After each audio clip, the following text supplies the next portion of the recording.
Lakini leo naomba tujifunze somo lenye kichwa kinachosema kuepukana na roho ya usingizi ya kiroho. Kuepukana na roho wa usingizi katika maisha ya kiroho. Neno usingizi limeandikwa mara kadhaa kwenye Biblia kwa lugha tofauti, lakini ule usingizi ambaye ningetamani kuzungumzia leo ni usingizi wa kiroho, kwa sababu maisha ya rohoni ndio yanayotawala maisha ya mwilini. Kwa hiyo tunapozungumza kuepukana na roho ya usingizi kiroho, kitabu cha Isaya mlango wa 60 na mstari ule wa kwanza, tutaangalia kwanza maeneo machache, alafu tutaenda kwenye kipengele kinachosema madhara ya kulala usingizi wa kiroho, madhara yake. Isaya mlango wa 60 mstari wa kwanza nasema, ondoka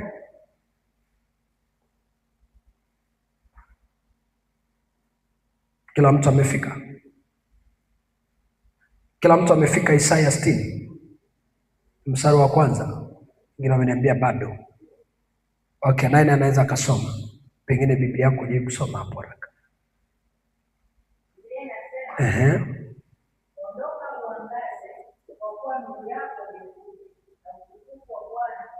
Asante sana.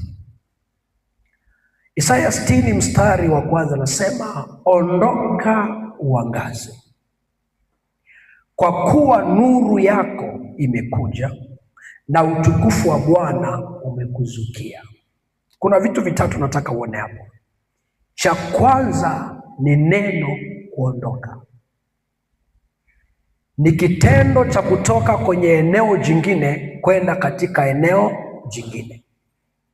Ondoka uangaze. Tafsiri ya pili ni kutoka kwenye giza kuingia katika mwanga. Kwa nini anasema ondoka uangaze? Maana yake utoke gizani kuingie mwangani. Lengo la kutoka gizani kuingia mwangani, anasema kwa sababu nuru yako imekuja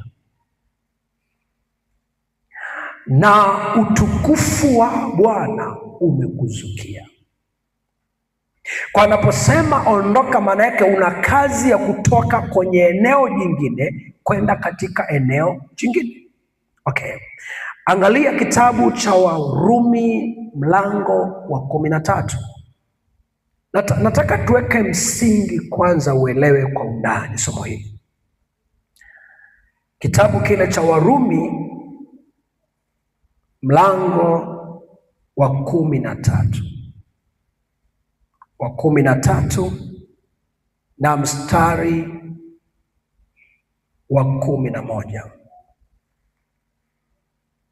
Naam, tukijua wakati kwamba sasa saa ya kuamka katika usingizi umekwisha kuwadia. Kwa maana sasa wokovu u karibu nasi kuliko tulivyoanza kuamini.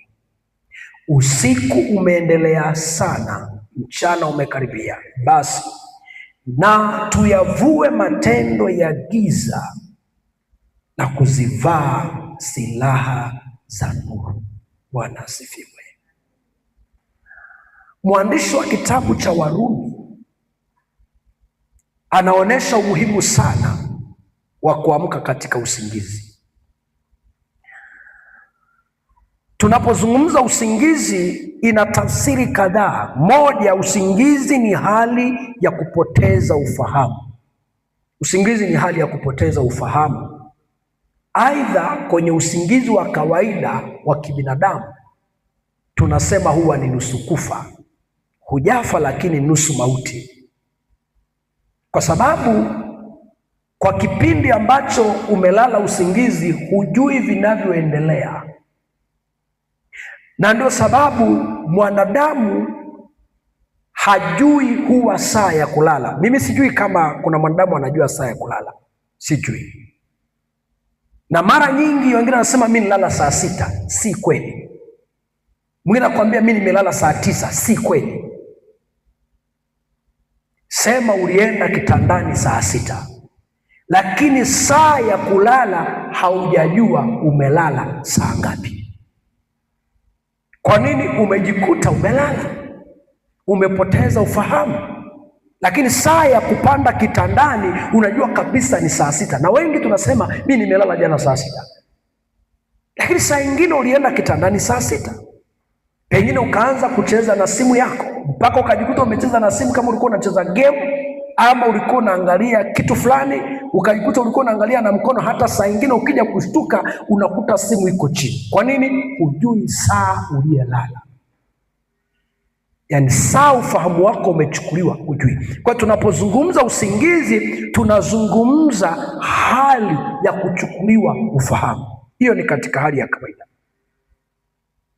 Sasa usingizi wa kiroho ni ile hali ya kujisahau, ni ile hali ya kupoteza ufahamu wa kiroho. Sasa kile anachotaka Mungu akuponye nayo ni usingizi wa kiroho, kwa sababu usingizi wa kiroho inapomwingia mtu umfanya mtu asielewe kinachoendelea kwenye ibada. Usingizi wa kiroho ikimkamata mtu umfanya mtu asielewe kwenye ibada. Yupo kama nilivyosema Jumapili, lakini hayupo. Ananikodolea macho, anajaribu kuniangalia, lakini kama mtu ana usingizi wa kiroho, maana yake ufahamu wake umechukuliwa. Tunakwenda vizuri? Kwa hiyo kila ambacho natamani ni kufundishe ni kuepukana na roho ya usingizi kiroho, kwa sababu kuna vitu utashindwa kuvipokea katika ulimwengu wa kiroho. Kuna mahali utashindwa kufika kwa sababu usingizi wa kiroho inakuzuia kufika. Kuna vitu utashindwa kuvielewa kwa sababu usingizi wa kiroho inakuzuia kuelewa. Kwa sababu siri ya usingizi huwa inakamata ufahamu. Na usingizi aina mbili zote, usingizi wa kiroho, usingizi wa kimwili, zote zinadili na ufahamu. Kwamba usingizi wa kawaida inakamata ufahamu wa mtu, alafu mtu analala hajui kinachoendelea. Vile vile usingizi wa kiroho inakamata ufahamu. Si kama unanielewa ninachozungumza? So mwandishi wa kitabu hiki cha Warumi, mtumishi wa Mungu Paulo, anaandika anasema, na tukijua wakati kwamba sasa saa ya kuamka katika usingizi umekwisha kuwadia. Haingeandikwa saa ya kuamka kama sio kuna baadhi ya watu waliolala. Sikiliza, kila andiko ambalo unalikuta kwenye Biblia, tafsiri yake maana yake kuna kitu kimefanyika. So maandiko yanatufundisha ili tusiyafanye yale. Sasa anaposema saa imewadia ya kuamka katika usingizi, saa imewadia ya kutokubweteka. Maana usingizi ni sawa na mtu aliyebweteka, mtu aliyejisahau. Sasa ukikamatwa na usingizi wa kiroho huwezi kujua vitu vya rohoni vinavyoendelea. Kwa hiyo kuna umuhimu sana wa kupingana na roho ya usingizi katika ulimwengu wa kiroho. Haleluya. Anasema usiku umeendelea sana, mchana umekaribia. Basi na tuyavue matendo ya giza. Mtu aliyelala usingizi wa kiroho anaweza akaishi maisha ya dhambi pasipo kuona dhambi. Kwa nini? Ana usingizi wa kiroho. I don't know kama unaelewa. Naomba nirudie. Mtu Aliye na usingizi wa kiroho anaweza akaishi kwenye dhambi, kwenye matendo ya giza, na asielewe kama anaishi gizani, anajiona yuko sawa. Kwa sababu gani? Ule usingizi wa kiroho imekamata ufahamu wake. Tusogee kidogo, nataka nikujengee msingi kidogo. Hebu tuende kitabu cha Wathesalonike wa kwanza mlango wa 5. Wathesalonike wa kwanza mlango wa 5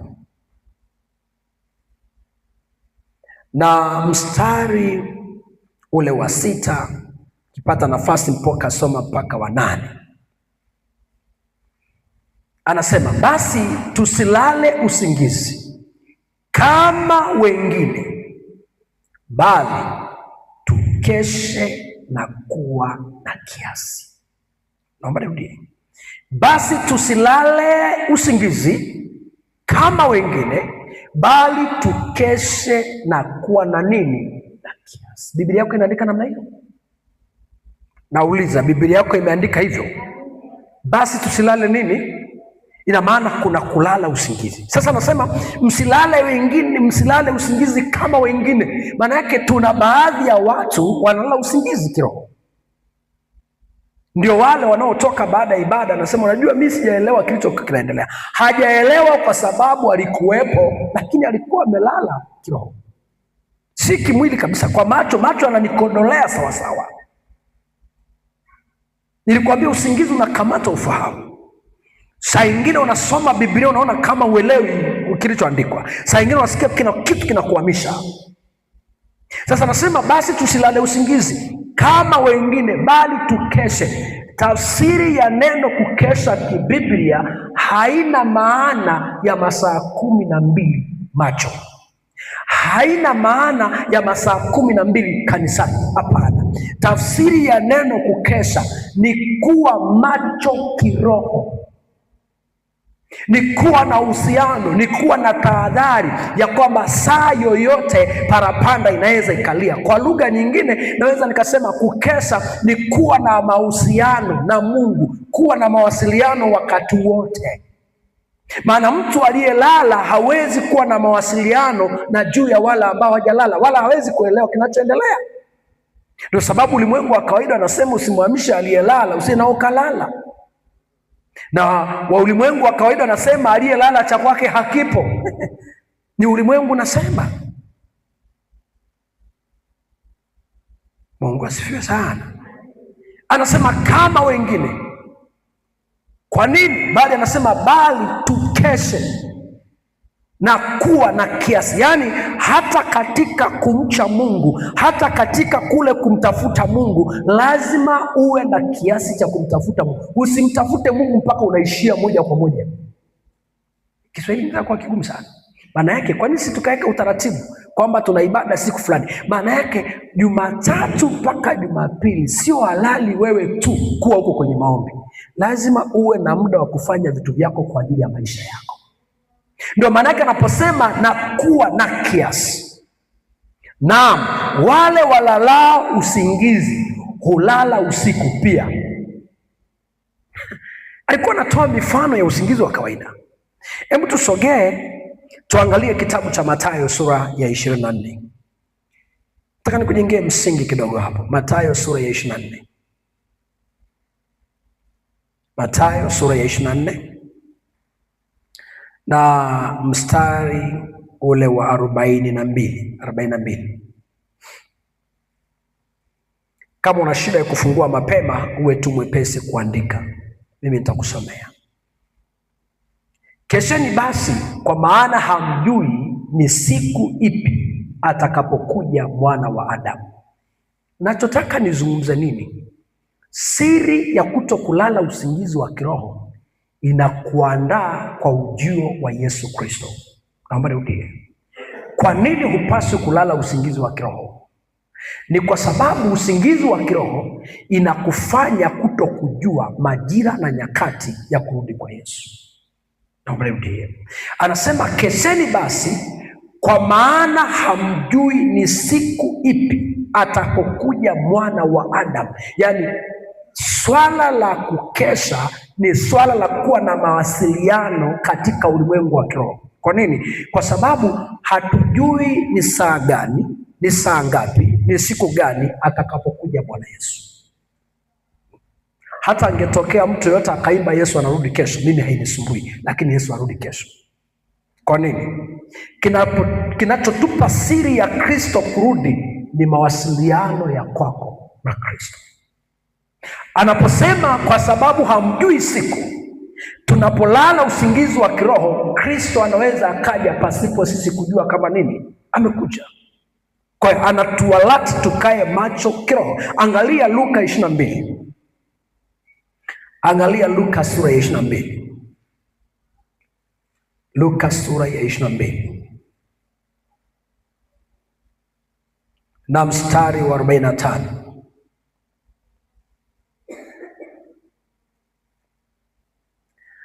Akaondoka katika kuomba kwake, akawajia wanafunzi wake, akawakuta wamelala usingizi. Hapa walikuwa wamelala usingizi wa kawaida. Na kwa nini walikuwa wamelala usingizi wa kawaida? Moja, hawakuona sababu ya kuomba na Yesu. Naomba nirudie. Lile ambalo Yesu alikuwa anapitia, wanafunzi walikuwa haoni maana yake.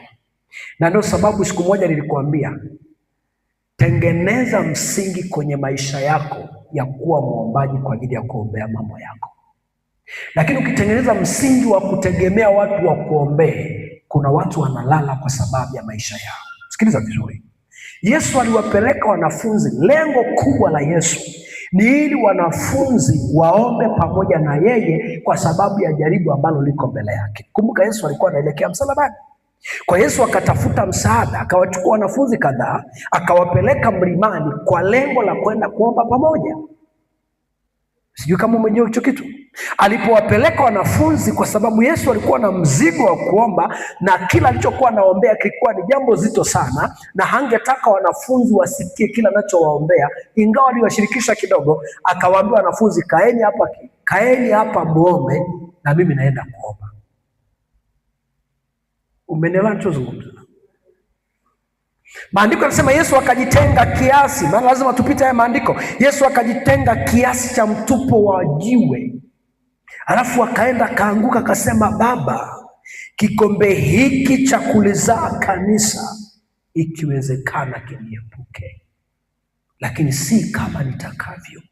Hayo maneno Yesu angetaka kuyazungumza mbele ya wanafunzi. Kwa nini? Wanafunzi wangekata tamaa kusikia maneno mazito namna hiyo. Okay, alitegemea kuwakuta wanafunzi wanaomba. Alitegemea kuwakuta wanafunzi wanaomba. Na Yesu alipowarudia wanafunzi mara ya kwanza, maandiko yanasema akaondoka katika kuomba kwake, akawajia wanafunzi wake, akawakuta wamelala usingizi kwa huzuni. Okay, mstari wa 46. Akawaambia, mbona mmelala usingizi? Ondokeni muombe, msije mkaingia majaribuni. Maana yake yoyote alalaye usingizi wa kiroho anaweza akaingia kwenye majaribu pasipo kujua ameingia. Kwa nini? Hana macho ya kiroho. Okay, akaondoka. Ule mstari wa 47, basi alipokuwa katika kusema, tazama mkutano wa watu na yule aitwaye Yuda, ambaye ni mmoja wale tenashara, wakaja kumkamata Yesu. Kwa Yesu anapoambia wanafunzi amkeni, na tunataka wewe ni kile kipengele, mbona mmelala usingizini? Ondokeni mkaombe, msije mkaingia majaribuni. Tafsiri kwa rahisi hivyo. Saa ingine tuko hapa kanisani, wakati tunaomba wengine hawaombi. Huo ni usingizi wa kiroho. Kuna watu hapa tuko maombi, yani ni saa ya kuomba, wanakuwa kama feni. Yani wao ni kuangalia nani anaomba, nani anafanya hivi. Hiyo sio biashara ile kuleta kanisani. Maana yake Yesu anawaambia hata kama mmeshindwa kuomba kwa sababu yangu, ombeni kwa sababu yenu. Kwa hiyo kama ukiingia kwenye ibada ukashindwa kuomba kwa sababu ya ibada, ukashindwa kuomba kwa ajili ya mwenzako, omba kwa sababu ya nafsi yako, maana hujui ni saa gani utakapojiliwa. Tunakwenda pamoja. Na nimewahi kukwambia, tumia neema ulionayo kuomba kabla mambo hayajakuwa mazito. Kuna kipindi hutaweza kuomba, lakini kuna nafasi ulionayo ya kuomba. Angalia kitabu cha Luka 12. Rudi kidogo mbele. Kitabu cha Luka sura ya 12. Na mstari wa 37. Mstari wa 37.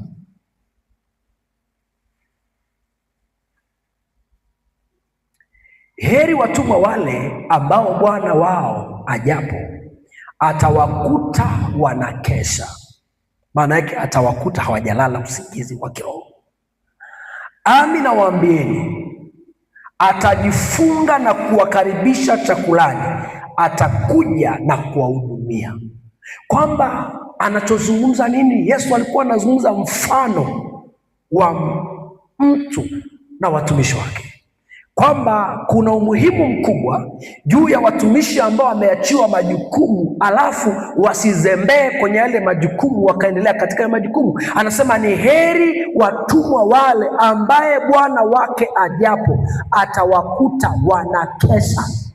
Tafsiri nyingine, heri kanisa ambalo Kristo akirudi atalikuta lina mahusiano na yeye, atakuta lina ushirikiano na yeye. Sikiliza, maandiko yanasema Yesu atakaporudi mara ya pili, miguu yake haitakanyaga ardhi hii kama ilivyokanyaga wakati wa kuzaliwa. Maandiko yanasema naye atasimama mawinguni. Okay, kama Yesu atasimama mawinguni atakaporudi mara ya pili, jiulize swali ndani ya moyo wako, nini kitakachokupa connect na Yesu ili uende mbinguni? Nini kitakachokuunganisha? Maana saa nyingine tunaweza tukazungumza habari ya kupata pesa duniani tukasahau kama kuna kwenda mbinguni pia. Baada ya vyote tunavyotafuta chini ya jua, kumbuka kuna kwenda mbinguni. Na ndio sosi kubwa ya kanisa, na ndio msingi mkubwa wa kanisa. Haya mengine yote ambayo tunang'ang'ana Mungu atupatie, anatupa kwa sababu ya kutumia kwa utukufu wake tunapokuwa chini ya jua. Lakini baada ya kutumia au hujatumia, lakini usisahau kuna mbinguni. Usisahau kuna jehanamu. Maana kuna namna kanisa limejisahau. Linafikiri tunaishi tu hapa duniani mpaka Yesu arudi. No. Kuna mbingu. Na hii mbingu tunaenda kwa kutengeneza uhusiano na Mungu, kwa kuwa na ushirika na Mungu. Haleluya. Angalia kile kitabu cha Ufunuo sura ya 3 mstari wa 2. Nilikuomba ujaribu tuwe kuwa mwandishi. Kitabu cha Ufunuo sura ya 3 na mstari ule wa 2. Anasema, wacha tuanze. Okay, twende ule mstari wa 2 tuachane na wa kwanza. Anasema, uwe mwenye kukesha, ukaimarishe mambo yaliyosalia yanayotaka kufa. Maana yake usingizi wa kiroho inaua vitu. Naomba nirudie. Uwe mwenye kukesha, ukaimarishe mambo yaliyosalia yanayotaka kufa, maana sikuona matendo yako ya kuwa yamekamilika mbele za Mungu. Basi kumbuka jinsi ulivyopokea na jinsi ulivyosikia, yashike hayo na kutubu. Walakini usipofanya, nitakuja kama mwivi, wala hutajua saa nitakayokuja kwako. Unaona, madhara ya usingizi wa kiroho ni kwamba Yesu anaweza akarudi alafu hujui kama amerudi. Hayo ndio madhara ya usingizi wa kiroho. Baraka za Mungu zinaweza zikapita, lakini kwa sababu uko mbali kiroho, usione zile baraka za kimungu, za kiulimwengu wa kiroho. Kwa nasema usipofanya hivyo, usipokesha, naja upesi, wala hutajua saa ya kujiliwa kwako. Okay. Unaweza ukaandika kichwa hiki, andika madhara ya kulala usingizi wa kiroho. Madhara ya kulala usingizi wa kiroho. Nilikuwa najaribu kukujengea msingi.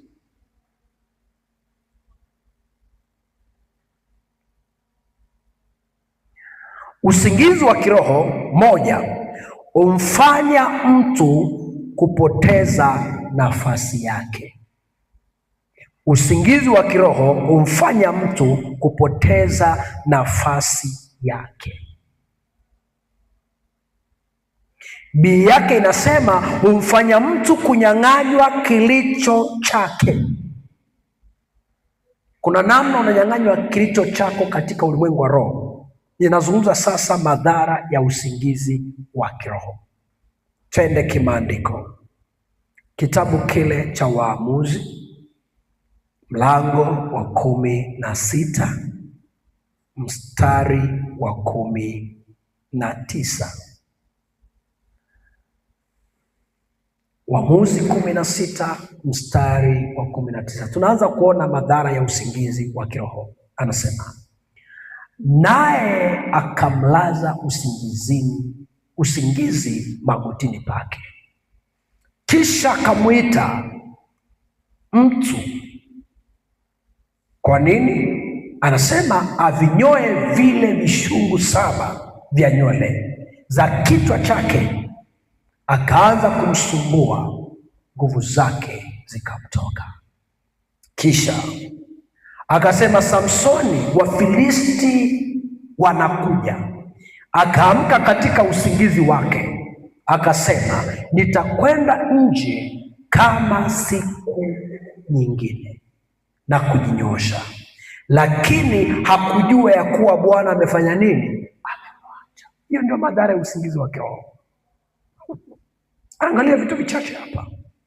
Nini kilichokuwa kinatafutwa kwa Samsoni? Maadui hawamtafuti Samsoni kwa sababu ya pesa.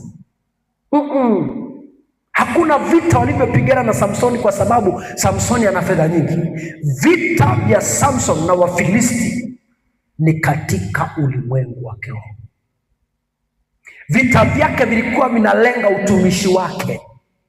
Alikuwa anapigwa vita na Wafilisti. Moja, kisa cha Wafilisti wanatafuta kwa nini Samsoni alichoma ngano yetu. Walikuwa na hiyo kisa kweli.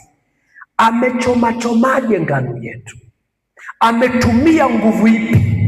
Kwa walichokuwa wanatafuta. Na hata kumwajiri Delila, hawakumwajiri Delila kwa sababu wamemwajiri Delila kwa sababu ya kutafuta hasili ya nguvu itendayo kazi ndani ya Samsoni. Naomba uelewe vizuri kwamba vita vya Samsoni si vita vya ulimwengu wa huu wa kawaida, ila ni vita cha kile alichokibeba.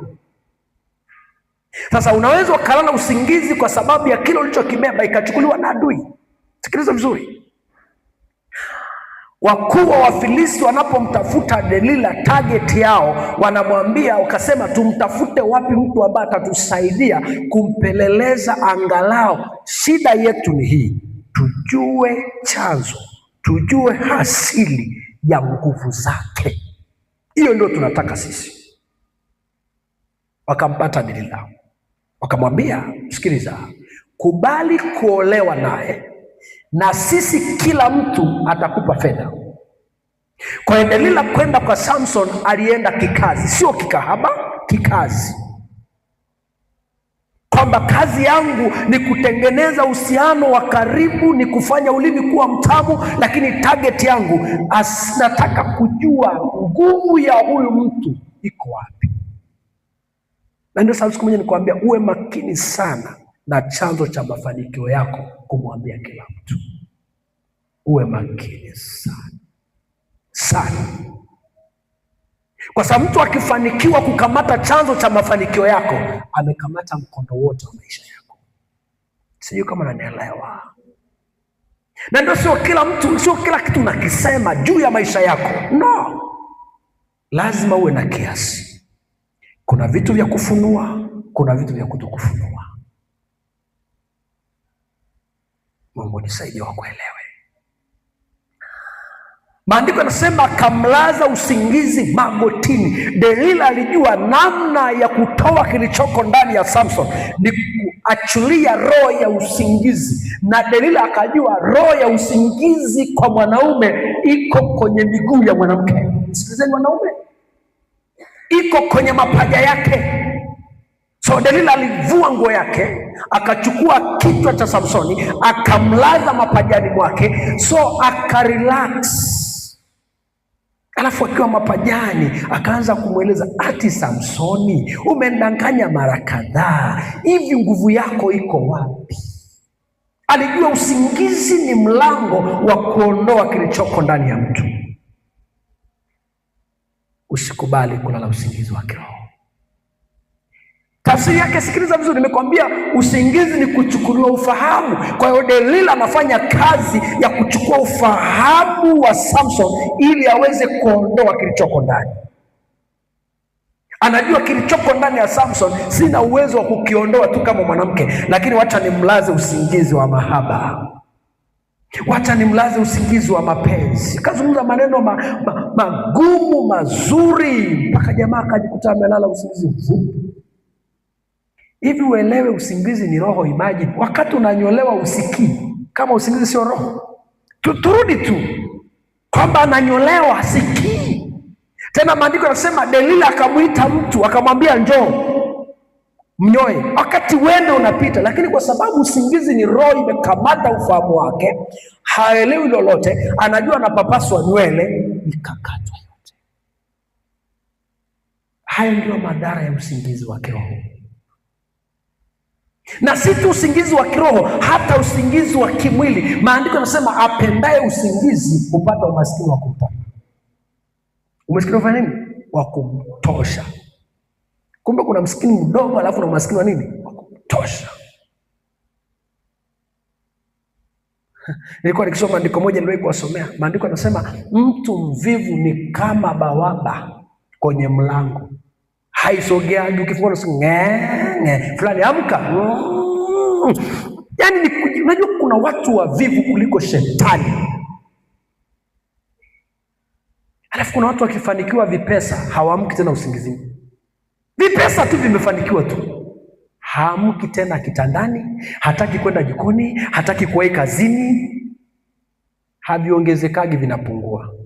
Kama kuna wakati wa kuamka, ni wakati Mungu anapokufanikisha. Hapo ndiko wakati wa kuamka, especially wakati bado una nguvu. Usitake kuwa bosi wa kutuma kila kitu, mambo yako yataharibika. Ulimwengu anasema kazi ya mtu ni jicho lake. Maana yake wewe mwenyewe chungulia kazi yako. Kwa sababu wale wanawake wote waliojisahau wakawaajiri wafanyakazi, tena Mungu akakupa neema ukamwajiri mfanyakazi mweupe kuliko wewe na mwekundu kuliko wewe. Sasa wewe jisahau. Mume amekuja amechoka, dadae chai, dadae, utasema dada mpaka inageuka inakuwa mke. Kwa nini? Kwa sababu mpaka mume amekusahau. Wewe ni remote tu. Mletee chai baba, mletee sui nani, mletee. Sasa mwanaume anapiga hesabu. Almost mwaka umeisha. Kila nikija dada ndiye ananipokea, kila nikija dada ndiye anavua socks, kila nikija dada ndiye anajua nguo, kila nikija dada. Sasa kwa nini sijiririshe kwa dada, nimwambie tu dada asante? Kwa nini kuna shida gani? Alafu akiambiwa asante unakasirika. Aliyelala usingizi mpaka dada akaambiwa asante ni wewe, umejisahau. Najua mpendi hiyo, lakini lazima tuwape watu appreciate. Wanapofanya kazi nzuri unawaambia nini? Asante. Sasa mtu akiambiwa asante ni kinachoendelea. Kwa hiyo kuna watu wengine wamepata watoto waliotokana na wanaume, watoto ambao wameambiwa nini? Asante. Akajikuta wameambiwa asante asante, lakini nani? Kuna mtu amelala usingizi ambaye alikuwa anajua nafasi yangu ni hii, lakini akaacha nafasi yake kwa sababu anajiona ni mke wa nani? Wa bosi. Sawa, endelea, wengine wapate neema. Maandiko yanasema akamwambia Wafilisti wamekujia, naye akaamka. Unajua shida ya mtu anayelala usingizi wa kiroho, hufanya vitu kwa mazoea. Hajui kama ameachwa, hajui kama zimeisha. So Samson anamwambia Wafilisti wamekuja, wanakujia. Maandiko yanasema akaamka katika usingizi. alafu akajinyosha, akasema nitakwenda nje kama kawaida, nitawapiga kama kawaida. Maandiko yanasema lakini hakujua kuwa Bwana alikuwa amefanya nini, amemwacha. Kwa unapotembea kwenye usingizi wa kiroho, unatembea na roho ya mazoea, unafanya vitu kimazoea, na ndio sababu kuona Mungu kwenye maisha yako inakuwa ngumu. Haleluya, haleluya. Namba 2, madhara ya usingizi wa kiroho hufanya kuchukuliwa kilicho chako pasipo kujua inachukuliwa. Usingizi, madhara yake, lakini hapa nazungumza usingizi wa kiroho, hufanya kuchukuliwa kilicho chako pasipo kujua kama imefanya nini, imechukuliwa. Unakuja kushtuka ishachukuliwa siku nyingi. Angalia kile kitabu cha Wafalme wa kwanza mlango wa 3 na mstari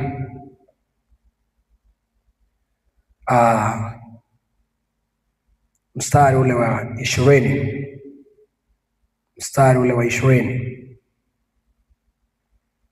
Wafalme wa kwanza mlango wa 3 mstari wa 20.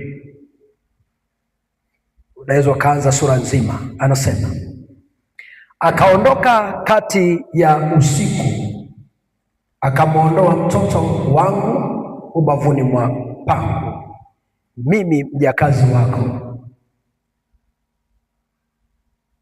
nilipokuwa usingizini, akamweka kifuani pake, na mtoto wake mwenyewe aliyekuwa amekufa akamweka kifuani pangu. Nilipoondoka asubuhi nimnyonyeshe mtoto wangu, kumbe amekufa. Hata asubuhi nilipomtazama sana kumbe sio mtoto wangu niliyemzaa. Shida ya usingizi huo. Hii ni kisa cha wanawake wawili, ndio kesi ya kwanza Sulemani anakutana naye kwenye utumishi. Anaanza tu kuingia ofisini, kesi ya kwanza inamjia ni wanawake wawili. Biblia inaeleza siri ya wale wanawake. Walikuwa ni wanawake namna gani? Walala nyumba moja, chumba moja, kitanda kimoja. Na wakati wa kulala usingizi, maana hii ni hatari kweli. Mtu analala mpaka anasahau mtoto. Na ndio mara nyingi hao wasichana wadogo wanapoolewa huwa wanakuwa na mama mkwe karibu. Lengo ni nini? Kama Mungu amembariki miwani ni mikubwa sana, basi anaambiwa wae karibu kidogo ili miwani si kamnyonga mtoto. Okay. Sasa wakati walipokuwa wanalala, maandiko anasema mmoja akamlalia mtoto wake. Aidha alimpa maziwa kanyongwa, lakini akamlalia mtoto wake. Mtoto wake akafa. Huyu alikuwa macho, mwingine amengorota. Ingawaje kuna wengine wanangorotaga kama matrekta, na hiyo pia ni roho, unatakiwa ikemee.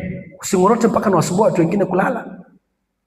Sasa wakati huyo amelala usingizi kabisa wa uzito, mwenzake akaondoka kwenye usingizi wake, akang'anduka, akamwangalia mtoto wake anamnyonyesha. Ni mama anayejua kumtunza mtoto, by the way. Anaangalia mtoto wake, akahoi aheni, akajua kameondoka.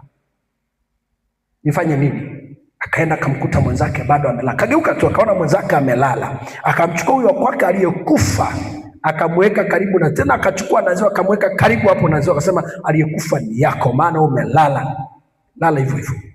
Akamchukua yule wa mwingine, akaendelea kumnyonyesha, maisha akaendelea. Huyu alipoamka asubuhi kumnyonyesha mtoto, mbona mtoto hataki kunyonya? Tingisha mtoto, naye akili yake kamwambia mtoto amelala usingizi. Asubuhi alipoamka, anaeleza maelezo yake, anasema nilipoondoka asubuhi nimnyonyeshe mtoto, kumbe amekufa. Akili yake anasema kumbe amekufa. Hata asubuhi nilipomtazama sana, yaani ilibidi sasa awe makini, kumbe alikuwa mtazamaji sana. Nilipomtazama sana, kumbe amekufa. Na kumbe alipokufa huyu alimweka kifuani pangu. Kesi kaanza pale. Shida ni nini? Anasema nilipokuwa usingizini. Usingizini uharibifu unapandwa. Haleluya. Methali sura ya 20 mstari wa 13. Methali sura ya 20 mstari wa 13. Nikuonesha kitu kingine pale. Methali mlango wa 20 mstari wa 13, Biblia inasema nini? Usiupende usingizi, usije ukawa maskini. Fumbua macho yako, nawe utashiba chakula. Yaani wakati wengine wanatafuta wanalala, hapa nazungumza usingizi wa kawaida tu, bali lazima nizungumze pati mbili, usingizi wa kiroho na wa kinini, wa kimwili. Usiupende, yani uwe na usingizi lakini usikumbatie usingizi.